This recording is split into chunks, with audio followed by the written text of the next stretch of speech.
Welcome back to Everything Financial Radio. I'm your host, Dennis Tubbergen. We are chatting today with Mr. Jeffrey Tucker, who is president and chief editor at Laissez-Faire Books, also a prolific author. Jeffrey, is there a day that goes by that you don't write something? I write every day. I have to. It's a pathology. Well, great stuff. If someone wants to learn more about your work or get access to some of your writing, what would you advise them to do? Just head over to laissezfairebooks.org. I have a gigantic archive. I think I probably have a couple of hundred articles up there at this point.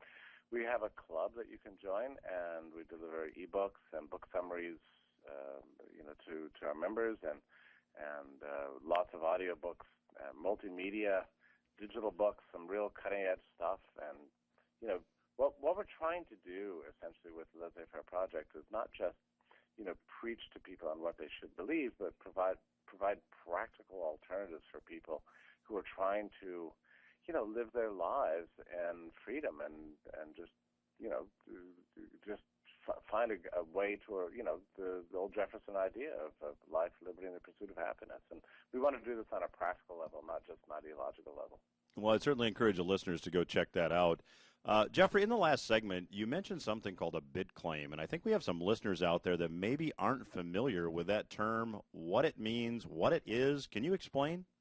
Well, it's funny. I had been reading about Bitcoin for a while, and I thought it was some kind of libertarian geeky thing, that had no relevance whatsoever. And then I found myself in New Hampshire surrounded by a bunch of Bitcoin people who are making their living entirely in Bitcoin, in the Bitcoin economy. And I was intrigued by them. They had me download an app called Blockchain and shot me some Bitcoins really quickly. I heard my smartphone. I have an iPhone. I felt a buzz, and I looked, and I realized, oh, my goodness, I'm the owner of these new things called Bitcoin. So it intrigued me, and I began to look around more and more. And now at that time, that was just, I think, a month ago, and the Bitcoins were trading for $32. And now they're up to like 78. So, I wished I had bought a bunch at the time. I mean, it's extraordinary. So what Bitcoin is an attempt to create an alternative monetary system, or at least a payment system in any case, that's entirely based in the digital world. I mean, the idea is that we live in a digital age now. We get our information through the internet. Most of our lives is spent communicating with people through our digital devices. We're seeing, the advent of 3D printing and all sorts of cool things. So our monetary system needs to reflect this change too. So it was invented by somebody whose name, whose identity we do not know, but the whole thing was set up to mimic the gold standard exactly. So you have Bitcoins that are created in their mind through solving, complex mathematical problems. There's a new Bitcoin created about every 10 minutes. They allow you to use, numerical codes or QR, what's called QR codes, to transfer money over long distances instantly at virtually no cost. And I've done this with people. I've been on Skype video with people. They've held up their QR code to the screen, and I've been able to capture their account, and we trade money back and forth in the form of Bitcoin. So Bitcoin is not fixed as a value according to any existing currency. It floats with all the rest of them, and it's taken on. I mean, despite everybody put this down when this came out just like 3 years ago, but despite all the put downs and everything, it's actually taken on certain market utility, and we're seeing a lot more money go through it. You can watch the transactions live online and see that they're taking place about every second now. Every second of the day, there's a Bitcoin transaction from somewhere to somewhere. You see only the public codes, but on the other side, you've got a private key that makes every transmission completely anonymous. So, and you can also buy tons of stuff, and this is all happening day by day. You can pay for practically anything these days with Bitcoin itself. There's whole websites dedicated to Bitcoin. There's Bitcoin stores you can buy through Amazon. More and more large corporations are starting to accept them. So it's a very exciting time to be alive because we're beginning to see the full-scale monetization of, a completely digital currency, and one that is entirely anonymous, that's not managed by any one particular person. It exists completely in the cloud, and it's managed in a radically decentralized way. The World Bank is actually taken the whole thing so seriously that they wrote a big report on it a couple of months ago about the future of digital currencies. It's all very exciting, and like I say, I was kind of a slow convert to it. It took me a while to get the hang of it. Well, Jeffrey, when you look at what's going on with the banking system, and certainly in the news this past week, Cyprus has been stealing the headlines.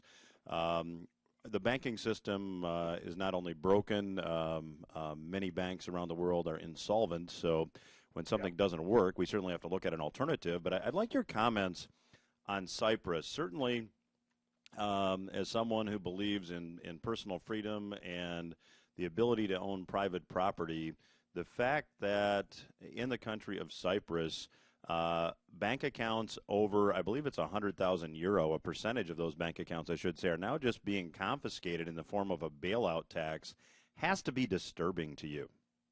Well, it is. It's outright robbery. It's especially interesting that people were so upset about it because, it's the kind of robbery that the government does every single day, and we're kind of used to that. We're just not used to the banks just robbing us outright. Like some people get especially annoyed. Now, the deposit insurance case is interesting because they are pretending as if the deposit insurance really matters. Now, in this country, we used to have this $100,000 limit, but now, essentially every deposit is being guaranteed in a way. This is really a disaster because it creates a tremendous moral hazard. There's no doubt in my mind we're going to be facing this kind of thing in our future. But we should be clear, whether the Fed is stealing your money directly out of your bank account or whether it's inflating the currency, to actually just, print money to cover the liabilities of the banking system, or whether the government goes deep into debt, bailing out, large banks, we're all going to pay one way or the other, whether it's directly or indirectly. Somebody's going to have to pay. And the thing is that central bankers over the course of a century have so completely and utterly destroyed the banking system and its capacity to sort of function on a normal market basis. There's going to come a time when, the Cyprus type sort of things are going to be more and more common. It's going to be Spain, it's going to be Italy, it's going to spread all throughout Europe, and it could eventually come to us. Maybe not this year or next year, but sometime in the next 10 years. But by that time, I guess my point is that by that time, people are going to be very much alert, to the fact that the banking system is not as safe as they thought it was, and they're going to be looking for alternatives. That's why I'm fairly optimistic about things like gold and silver ownership, the creation of alternative currencies, whether it's based in commodities or digits, like in the case of Bitcoin.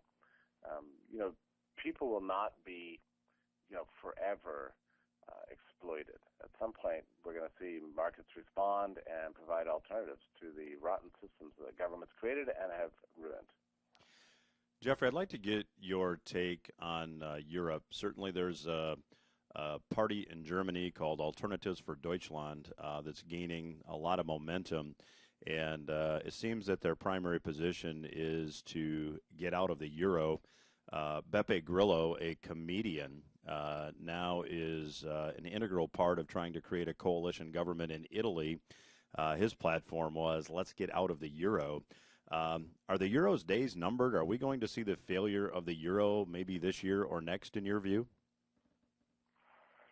I don't tend to think so. I think, like even in the Cyprus case, they put Band-Aids on it, and they'll do anything to preserve this thing that they call Europe, and especially the euro itself. So I don't really imagine that Germany's really just going to pull out of it. My guess is it's going to be a long period of continuing economic stagnation, exploitation of the public to serve, large banking interests, and I don't have a lot of hope for political reform. My guess is the whole system is going to have to collapse before that happens. I am really expecting things like alternative currencies like gold and silver and Bitcoin and these sort of things, and there may be others along the way that are to take off. But I don't really foresee the eventual total collapse of the euro back into nation-state currencies. I think we're too far down that path to see it. But this Cyprus thing is a foreshadowing, of what we're going to see in some of the other sovereign countries that are deeply, deeply in debt and with, tremendous amount of economic stagnation. And I don't trust that the politicians are going to reform the system in time. And what concerns me is if you look at the situation in Europe, I mean, that's where we're going in the U.S. if we aren't already there. We have an increasingly sort of stagnant economic environment. For young people are having a great deal of difficulty finding jobs. They've done everything right in their lives. They've gone to the right schools. They've gotten good grades. They've thrown themselves out in the market, and nobody wants their services. This is the kind of thing we're seeing. On the plus side, it means that people are going to, increasingly turn towards alternatives. And you see this with young people today starting new businesses. They're making their way. But it's going to be a kind of a choppy environment out there for the next coming years while we go through this transition.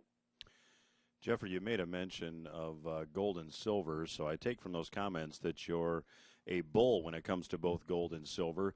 We've had a number of economists on the program that are predicting that at some point there will be a country that will abandon their fiat currency or maybe relink their paper money to even loosely to gold or silver, and that will be the catalyst at some point that will then require that the rest of the world's central bankers become more honest.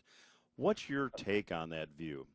I'd sure like to see it happen. I'd love to see it happen in the U.S., but and there is a movement for the gold standard here, but I think probably the U.S. is going to be the last to go that direction. I mean, the U.S. lacks that.